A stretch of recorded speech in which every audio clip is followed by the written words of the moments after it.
বিসমিল্লাহির রহমানির রহিম। আজকে আবার আর একটা ব্লগ লই আইলাম আমরা কোয়েল পাখির খামারর। ছোটো মোটো একটা খামার করছি, জানোই 500 পাখির খামার। 500-র মাঝে প্রায় 10টার মতো মারা গেছে, বর্তমানে 490টা আছে। আজকে প্রায় 16 দিন হয়েছে। 16 দিনে ওজন আছে 65 থেকে 70 গ্রাম, মোটামুটি ওজন বালা আছে। কেউ যেন লাগে আমরার লগে যোগাযোগ করবা, চায় যদি কেউ নিয়ে আহে ডিমর দায় দিও করতে পারবো। আমরা 25-26 দিনের খালো সেল দিমো বাচ্চার। তো হে নিয়ে যদি 1-10 দিন ফালিলে এতে আবার বাচ্চা ডিমো আইব। মোটামুটি বাচ্চার বর্তমানে কোনো বেমার আজার না, সুস্থ আছে। আর কোয়েল পাখি অতটুকু বেমার আজার হয় না, কারণ আমরা জানা মতো এটা একবারে কম।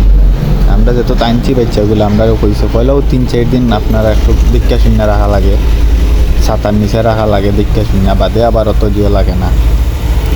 আর কি তার খানিবা একটু গুরুত্ব দিবা যে আপনি খাওয়াইরা কোনটা বালা কোম্পানির যেন খানি খাওয়াই, তে দেখবা ওজনটা একটু সকাল আইব। আর বাজারও আছে কয়েক জাত, আপনি যেন কম রেটর আনিলেন এনে খাওয়াইলেন তে ওজন অত সকাল আইতো না। আমরা খাওয়াইলাম আপনার ব্রয়লার স্ট্যাটাস খাওয়াইলাম,